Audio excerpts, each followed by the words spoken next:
Anyone who has ever gone through a real life transition, whether it be a death in the family, a loss of a loved one, a loss of a husband, a loss of a parent, a mental breakdown, maybe changing career. You're just going through. I mean, maybe people might even say a midlife crisis. You know, people say midlife crisis, but a crisis can happen in your 20s, your 30s, your 40s. You know, it can happen at any time, but it's almost like burning down a building. You know what I mean? Like something so devastating happened to you. You know, I had to look up the word devastating the other day, and it means like almost to be demolished. Like whatever was there, it kind of almost doesn't exist anymore. Like the situation was just devastating.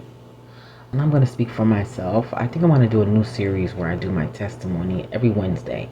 Every Wednesday, I'm going to upload different parts of my testimony. So for me, I lost my brother a couple years ago, and it was devastating for me. Devastating because I never thought anything like that would happen. It was devastating for my whole family. You know, it wasn't just me. And since then, I've lost quite a few people after that, and it changes you. You know, that's the only thing that I can say. It really changes you. And the point of this video, I didn't want it to be, you know, depressing or about grief or things like that. I made a lot of videos about grief in my past. If you want to see them, let me know. But I don't. This video is not about grief, but actually the other side of grief. You know, kind of almost like a rebirth. When you go through so many different things, you do end up at the rebirth. You know, and that's what I want to talk about because, you know, if you tear a building down, you know what I mean? I think about 9/11 when the towers came down, you know, and I want to be sensitive to anyone who lost anyone at that time or is affected. You know, this is not to be disrespectful in any way to that, but the devastation of losing those buildings and how beautiful they were and how people looked at the buildings for years and years and decades, and it meant so much to the city and just around the world. And then it was devastated. It was crushed. It was demolished, right? And it seemed like right away people just kept saying, "Let's rebuild it. Let's rebuild. We got to rebuild. We got to rebuild it. We got to you know." And then of course, you know, they did some work and they did this and they did that, and people came from around the world and was at ground zero and all of these things, right? I went and visited myself, and but we don't realize that that can happen to a human. Like you could literally be at freaking ground zero, and you know it's no shade, you know, but the human brain, you know, we just think like, oh well, let's rebuild it, you know, let's rebuild it, exactly how it was, and it can never be rebuilt exactly how it was. You know, for my testimony, you know what I mean, I would consider myself a very strong person in my family prior to all of these losses, and I had achieved quite a few things in my life, and people, I would like to say I was a role model, or people kind of looked up to me, and then I was devastated down to ground zero, you know, and it's frustrating when you realize that people really do kind of want the old you to come back. They want you to be like you were before. You know what I mean? They want you to be as big, as powerful, as fun, you know, even as jovial or laughing all the time or whatever. And there's times that you're gonna see glimpses of all those things, right?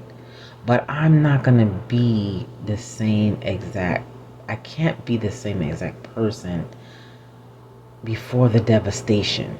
You know what I mean? And so it's very frustrating for me. And I've never really even verbalized it to anyone because I don't think anybody else would understand. You know, my heart goes out to any person who ever lost a parent, whoever lost a sibling, whoever lost a husband, whoever lost a wife, whoever lost a child, just anyone who that thing just shook you to your core. And kind of in order to come to the other side, you had to kind of like abandon yourself. You had to abandon whatever was there. You had to kind of like just leave it. You know what I mean? Like it's almost like a burning building. Like in order to save yourself, you kind of gotta you gotta jump out the window and leave whatever's in there and just be grateful that you made it out. Like that's how devastating things can be, and I'm okay with that. You know, I took a lot of losses during this grief journey, and my grief journey has been going on for 8 years now, and I took a lot of losses. I lost a lot of things, financially, mentally, spiritually, emotionally, friendships, career, co-workers, lifestyle, romantic, otherwise. I took a trillion losses, and you know, people don't really ask me about my losses, you know what I mean? They just kind of more like, you know, just get it back. Just rebuild it. Just be back to the person that we want you to be back to. And that person doesn't exist. That person does not exist, and they will never exist. You know, if you can't bring your mama back, and I mean that respectfully, you're gonna be different. You know, if your grandparents raised you, you lose your grandparents. There's gonna be a piece of you that's lost. And I know some people come back better than ever, and that may not be their experience, and that's okay. I'm telling you my experience. You know, when you lose people that are so close to you, it's almost like a piece of you goes with them, and you can't get that back. You can't get that back, and I don't even want it back. It's been so long, you know, I'm good, you know what I mean? Like, it's like almost like surviving a fire, you know what I mean? There's people who mourn everything that was in the house when it burns down, and there's other people that say, you know what, at least I made it out, and I'll rebuild from what I have. I don't have my memories, I don't have my pictures, I don't have my furniture. I might have lost heirlooms, I might have lost my degrees that was hanging on the wall, everything, you know what I'm saying? And I have lost all of those things. That's the funny thing. I lost a lot in this journey, this last decade. I lost a lot, and I don't think people really ever took the time to grasp all that I lost. I lost more than just the people, you know. I lost myself in the process, and I said all that to say that sometimes people just want you to show up a certain way. They just want you to be a certain way. I don't know if that will soothe them. I don't know if it will heal their heart. I don't know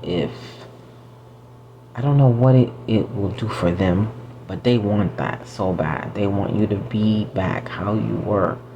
And the how you were just doesn't exist. And you don't have to have a loss in your life. This could even come with age, right? You might be 50. People still want you to be the 20-year-old version of you. Meanwhile, you're not 20, you know. You know, or you might be in your 20s or 30s and people still want you to go to the club. It's like, I don't go to the club anymore. That's just not my thing right now. People want you to still be single. It's like, girl, I just had a baby. Like, I'm not gonna... I don't know what it does for other people when you change. Maybe that's what this